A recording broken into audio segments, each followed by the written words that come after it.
Ce diaporama, conçu par le point de contact national ERC, s'adresse avant tout aux candidats de l'appel ERC Synergy Grants 2026, retenu pour l'étape 3 de l'évaluation. Nous commencerons par vous parler des mécanismes d'évaluation de ces dernières étapes et des enjeux de l'audition. Par la suite, il y aura quelques conseils pratiques de préparation.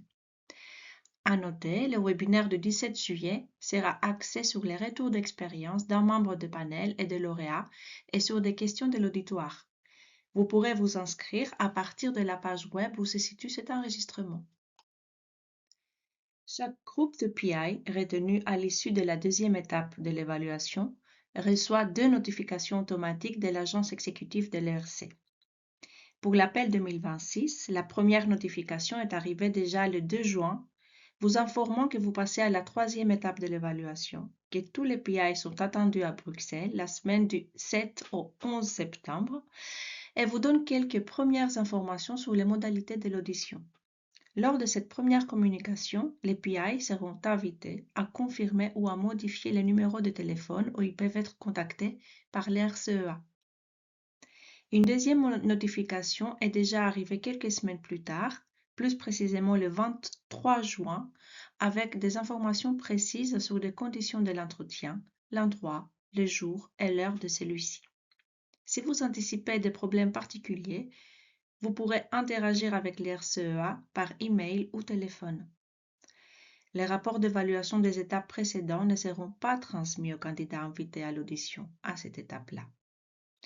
D'une manière générale, lisez attentivement les communications et prenez le temps de répondre clairement à ce qui est demandé à chaque étape. Un petit rappel maintenant sur le processus d'évaluation de l'appel ERC Synergie et sur le moment où intervient l'audition. Avoir atteint la phase 3 d'évaluation pour un groupe de PI, cela veut dire que le projet a déjà passé la phase préalable administrative de vérification d'éligibilité, mais surtout que le projet a passé avec succès les 2 premières étapes d'évaluation. Lors de la première étape, la partie B1 du document scientifique a été évaluée et cela a conduit à une première sélection. Un nombre de projets représentant 7 fois le budget disponible est alors retenu et passe en seconde étape. Lors de la seconde étape, l'ensemble des documents scientifiques, donc les parties B1 et B2, est évalué. Les projets retenus à l'issue de cette deuxième étape, représentant un budget 3 fois plus le budget disponible, sont invités pour une audition devant un panel d'évaluation. À ce stade, le panel disposera de la totalité du projet scientifique, mais aussi des rapports d'évaluation établis par des experts extérieurs et par quelques membres du panel lecteurs du projet.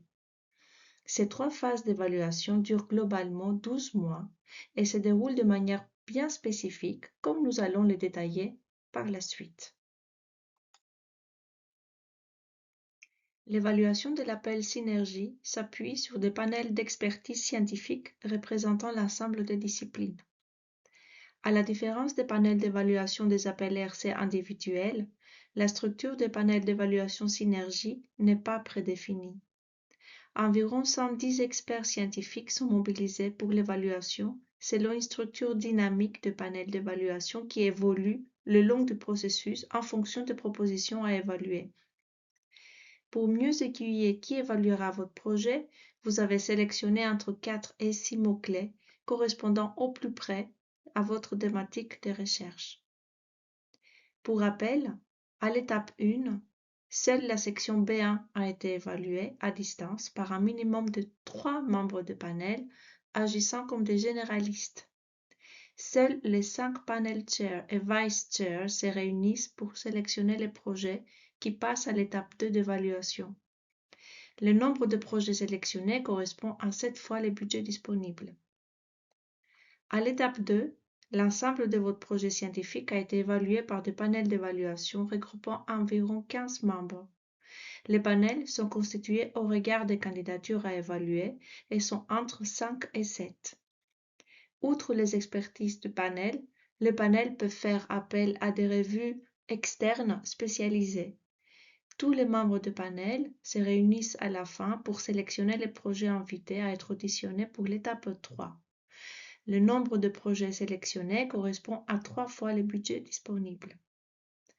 Et finalement, à l'étape 3, de nouveaux panels d'évaluation peuvent être constitués au regard des candidatures retenues pour cette étape. Une alerte qu'on n'arrêtera jamais de répéter. D'une part, le nom des 5 panel chairs est publié même avant la date limite de l'appel. D'autre part, le nom des membres du panel a été publié juste avant la première phase d'évaluation, sous condition qu'ils ont été d'accord à cette publication.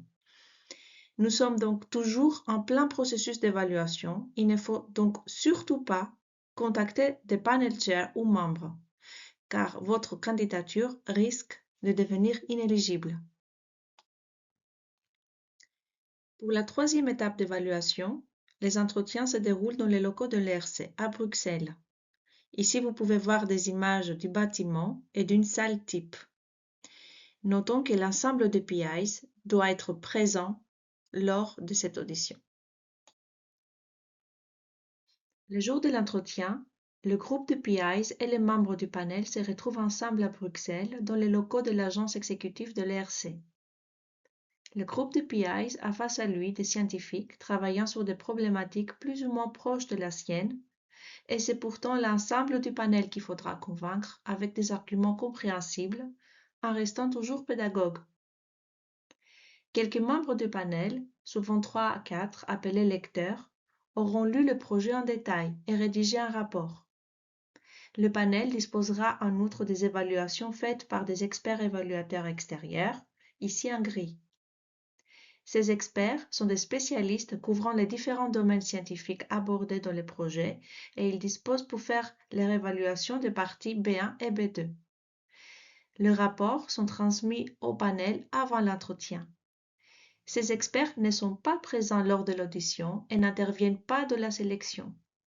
Avant l'oral et pour chaque projet, un rapporteur est désigné parmi les membres du panel pour analyser les rapports. C'est souvent lui ou le président du panel qui intervient le premier lors des questions pour soulever les principaux points ou interrogations relevées par les experts. Un point capital est aussi de bien comprendre sur quels critères reposent les évaluations. Ces critères sont parfaitement connus à l'avance puisque les questions précises auxquelles doivent répondre les évaluateurs sont fournies dans le programme de travail. Ces questions sont de 2 types majeurs. D'abord, sur le caractère de rupture et de l'impact potentiel du projet scientifique. L'enjeu est de convaincre du caractère scientifiquement ambitieux du projet allant au-delà de l'état de l'art. La notion du high risk, high gain n'est plus affichée en tant que telle depuis le programme de travail 2024. Dans la mesure où un projet ERC est par définition ambitieux, donc potentiellement risqué, la prise de risque doit être réfléchie et contrôlée. La faisabilité est également évaluée, ainsi que la pertinence de la méthodologie proposée. Tout doit être décrit désormais uniquement à travers la partie détaillée B2, avec précision et de manière adaptée et justifiée pour répondre aux besoins du projet. Pour l'appel synergie, en particulier, la complémentarité des approches scientifiques des différents PI pour répondre aux enjeux scientifiques est également évaluée. Viennent ensuite les critères liés aux candidats, à savoir leur capacité à mener en synergie un tel projet, l'adéquation entre leur expertise scientifique et la proposition, ainsi que les premiers éléments montrant la capacité de chaque candidat à développer une pensée créative et innovante commune. Pour l'appel synergie, la complémentarité des différents PI est également évaluée et ce, dès l'étape 1. Les modalités de l'oral peuvent varier d'une année à l'autre. Les détails des interventions sont envoyés au PI plusieurs semaines avant l'audition. Dans l'exemple illustré ici, pour un des panels de l'appel synergie en cours, le document précise le temps attribué au PI pour leur présentation et la durée de la session questions-réponses. Il est donc important de lire avec attention les consignes définies dans la convocation. Ces consignes sont strictes et doivent être respectées. Notamment, il ne faut en aucun cas être trop long dans l'exposé, Vous seriez sinon interrompu sans pouvoir finir ce que vous étiez en train de dire. L'agence exécutive de l'ERC, qui gère les auditions, demande au candidat de préparer en amont une clé USB avec les fichiers de votre présentation. C'est eux qui vont faire l'upload de votre fichier dans les ordinateurs de la salle des entretiens. Sachez qu'il fonctionne avec le système d'exploitation Windows. Si vous utilisez Apple Mac, il faut s'assurer en amont de la compatibilité de votre fichier avec Windows. Si vos transparents ne contiennent pas d'animation, préférez un format PDF, souvent plus sûr qu'une version PowerPoint. Il faut d'ailleurs prévoir une version PDF de la présentation au cas où vous rencontreriez des difficultés techniques le jour de l'entretien. Vu l'enjeu, cela mérite de se préparer sans hésiter à se faire aider. Ne pas oublier cependant qu'il est formellement interdit, encore une fois, de contacter à ce stade les experts impliqués dans l'évaluation.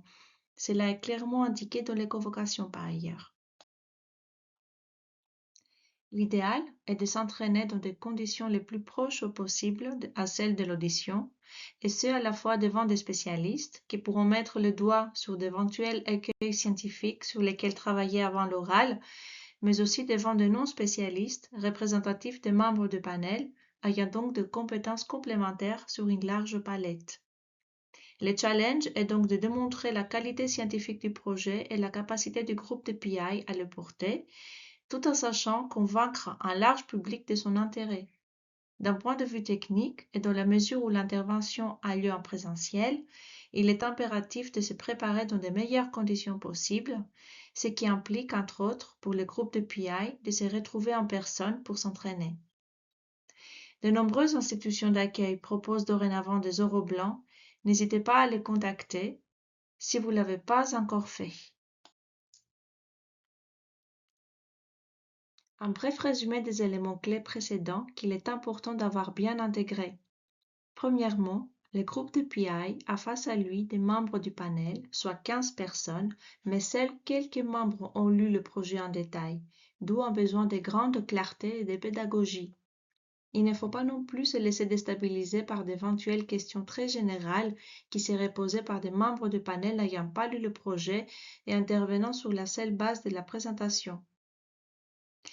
Deuxièmement, le panel aura reçu en amont les rapports des experts extérieurs et les premières questions, souvent très précises d'un point de vue scientifique ou technique, seront probablement issues de ces rapports.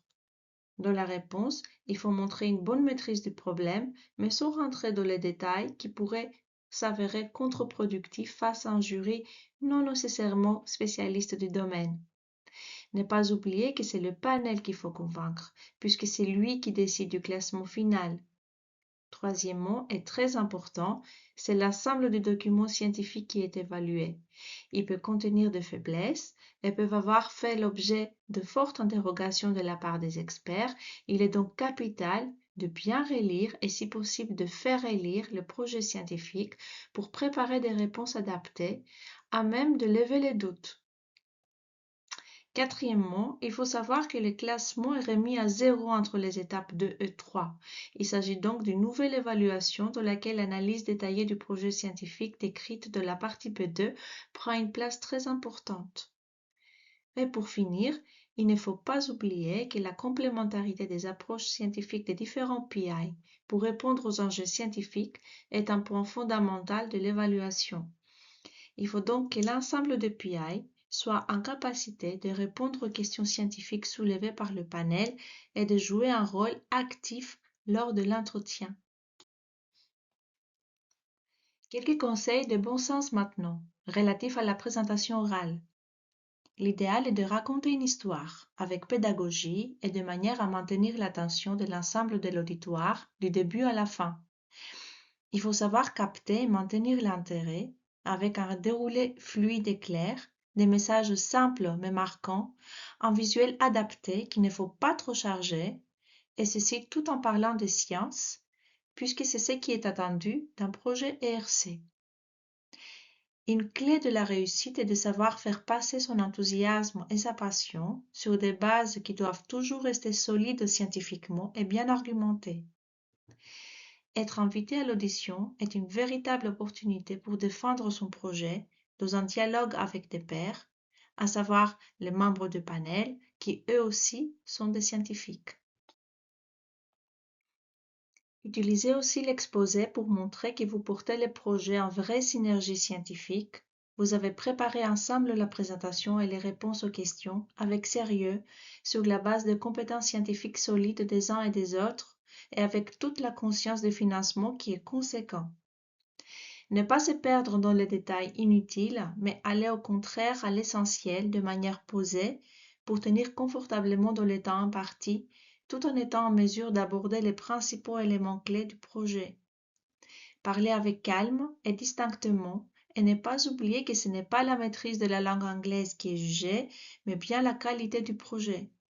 Tout l'enjeu est de satisfaire le panel qui ne demande qu'à vous suivre en étant captivé par ce qui vous fait rêver dans un contexte où la science est placée au centre. Listons maintenant de manière plus précise les informations qu'il est bon de faire figurer dans l'exposé. Il s'agit ici de conseils, mais chaque projet particulier et chaque groupe de PI est le seul maître de leur présentation et doit l'adapter selon son propre ressenti et les messages clés à faire passer. Dans tous les cas, la question centrale du projet doit arriver assez rapidement pour capter l'attention de l'auditoire, la placer dans le contexte actuel et dire pourquoi elle est importante et nouvelle. Introduire ensuite la stratégie envisagée en mettant en avant les synergies entre les différents PI et dire en quoi la stratégie est particulièrement prometteuse en termes de rupture et d'avancée scientifique ainsi qu'en retombée dans les domaines visés.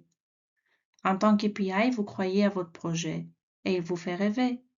Faites en sorte de transmettre de même ces rêves aux membres du panel. Faites-le cependant en étant convaincant et donc précis, structuré et solide sur les voies méthodologiques qui seront mises en œuvre pour atteindre votre objectif. Il faut notamment démontrer la faisabilité, aborder la question des risques et de leur gestion, mentionner les innovations techniques si on a, être clair sur les attendus concrets visés en fin de projet. Même s'ils peuvent être brièvement évoqués en cours de déroulé, il n'est pas utile de s'attarder sur les aspects humains et budgétaires. Quelques rappels sur les éléments de CV de chaque PI sont bien sûr aussi utiles, mais ils doivent être brefs pour garder toute la place nécessaire au projet lui-même, qui est l'élément le plus important à ce stade. N'oubliez pas que vous avez passé 2 étapes d'évaluation, vos parcours ont déjà été jugés et si les évaluateurs souhaitent plus de détails, ils ont tous accès aux documents écrits et donc au CV détaillé. L'enjeu au moment de l'exposé est plutôt de montrer que le groupe de PI a ensemble les compétences et les connaissances pour s'attaquer à un projet audacieux, que vous maîtrisez ce que vous êtes en train de proposer. En d'autres termes, de montrer que ce projet est vraiment celui du groupe de PI que vous avez ensemble toutes les compétences pour le mener à bien. Vient ensuite la phase des questions-réponses qu'il faut aborder comme une discussion entre scientifiques, c'est-à-dire le groupe de PI qui porte le projet et les membres du panel. Gardez en tête que le panel, en vous ayant sélectionné pour l'étape 3, est a priori intéressé par votre dossier et il ne demande maintenant qu'à être convaincu par vos apports lors de cet échange. Ne pas oublier que certains panélistes sont éventuellement moins concernés que d'autres par la thématique du projet, donc ne pas se laisser déstabiliser par des membres qui pourraient éventuellement paraître moins attentifs. Comme cela a été déjà dit, les premières questions posées par les rapporteurs ou les présidents du panel aborderont les interrogations scientifiques les plus pointues tirées des rapports des experts évaluateurs extérieurs. Lors des réponses, ne pas oublier que vous vous adressez à l'ensemble de l'auditoire et que le panel attend que tous les PI participent à la discussion aux mêmes conditions. Certaines questions peuvent être assez inattendues. Toujours restez serein. Appuyez-vous sur les autres PI de votre groupe et gardez en tête que vos interlocuteurs ne sont pas tous spécialistes de votre domaine ou qui peuvent avoir mal compris une réponse précédente. Même si certains insistent, évitez toute agressivité N'interprétez pas certaines réactions de manière erronée, vous pourriez vous tromper. Et répondez avec honnêteté comme un scientifique connaissant bien son domaine mais ayant le droit d'être moins pointu sur d'autres aspects. À nouveau, abordez vraiment cette phase de l'audition non pas comme un tribunal mais plutôt comme un véritable échange scientifique entre pairs. Pour finir, quelques conseils qui méritent d'être rappelés, même s'ils coulent des sources, sur l'attitude à avoir au cours de cet entretien. Ne pas oublier que c'est le groupe de PI qui est évalué. Il faut se mettre d'accord au préalable sur une manière collégiale de répondre aux questions du panel. Chaque PI doit avoir le temps et la possibilité de participer aux questions-réponses. En général, il faut garder un ton posé, en restant toujours dans le dialogue. Ne pas parler à toute vitesse et prendre le temps de respirer. Ceci laissera aussi le temps à votre auditoire pour vous comprendre. Gardez un contact visuel avec tous les membres du panel. Répondre sans précipitation et toujours à la question, en prenant si nécessaire les quelques secondes qu'il vous faut pour affiner la réponse. Reformulez la question si vous n'êtes pas sûr de l'avoir parfaitement comprise et faites répéter si besoin. Vos réponses doivent toujours être précises mais courtes. N'oubliez pas que le temps imparti passe lui-même très vite. Il s'agit donc de se placer dans une sorte de séance de type ping-pong sans se noyer dans les détails trop longs qui pourraient perdre l'auditoire. Il ne faut pas laisser les membres du panel avec des questions en suspens qui n'auraient pu être posées. Ce rythme nécessite de s'entraîner au préalable. Et il faut aussi, bien sûr, penser en amont aux nombreuses questions qui pourraient être posées pour préparer des réponses convaincantes, tant scientifiques que techniques, sur des aspects pointus liés au positionnement et au contenu du projet, qui est plus généraliste, comme par exemple pourquoi une bourse RC, ou qu'attendez-vous, ou qui est-il de neuf, ou encore qui sont vos concurrents, qu'est-ce qui vous fait penser que vous ferez mieux qu'eux. L'oral permet au panel de mieux connaître le groupe de PI et de lever des doutes sur la faisabilité du projet. Il est de ce fait extrêmement important. La façon dont se passe l'oral ne présage en rien du résultat final et tous les cas de figure peuvent exister comme le montrent les témoignages passés, avec aussi bien des candidats sortis effondrés mais qui sont lauréats, ou l'inverse, des candidats très optimistes mais non couronnés de succès. Souvent, l'accès à un succès ERC se fait sur plusieurs années. Si vous en êtes déjà arrivé là, c'est un signal fort pour l'avenir. Ici sont présentés quelques chiffres sur les dispositifs ERC Synergie pour l'Europe comme pour la France, et ce depuis le précédent programme cadre. On observe une augmentation des projets financés hébergés en France ainsi qu'un taux de succès supérieur à la moyenne européenne pour la France, malgré une nette augmentation des dépôts. Là, on peut observer la distribution des notes lors des 3 étapes d'évaluation pour la France comparée aux données européennes. En vert, une part plus importante de projets financés par rapport à la moyenne est bien visible. Par ailleurs, le pourcentage de projets ayant obtenu la note B lors de la seconde étape, ici en bleu, est plus importante pour la France. Mais si vous êtes là, cela veut dire que vous avez bien franchi cette étape. Ici, on vous présente différents dispositifs nationaux qui sont compatibles avec une candidature ERC Synergie. Pour plus de détails, on vous invite à vous adresser à la page web dédiée de l'ANR. De manière succincte, l'appel Synergie est éligible à l'appel MRSI qui soutient la structuration d'un partenariat en vue d'un dépôt de projet collaboratif européen ou international dans les cas où vous vous positionnez comme le ou la corresponding PI. Le dispositif SRSI, quant à lui, vise à aider la préparation à l'audition des projets qui atteignent la 3e phase de l'évaluation. Ces deux dispositifs ne sont pas cumulables. Quant au jeton MRSI, tout nouveau dispositif, il donne droit à un financement MRSI pour les partenaires français participant à un projet PRCI de l'ANR. On finit avec quelques liens utiles et de la documentation existante à consulter et à visualiser en vue de votre préparation aux auditions Synergie 2026. Le point de contact national ERC a pour mission la sensibilisation, l'information et le conseil sur tout ce qui relève de l'instrument ERC. Pour ce faire, on organise à chaque sortie d'appel des webinaires dédiés en invitant des lauréats récents et des membres de panel pour témoigner sur leur expérience. On informe régulièrement à travers notre site web, notre page LinkedIn ainsi que notre newsletter. Par ailleurs, nous avons une hotline, aussi bien qu'une permanence hebdomadaire si des questions émergent des candidatures ou de gestion d'un projet ERC. On intervient également à ces moments au niveau local plus proche de chez vous, suite à un appel de manifestation d'intérêt lancé l'hiver dernier.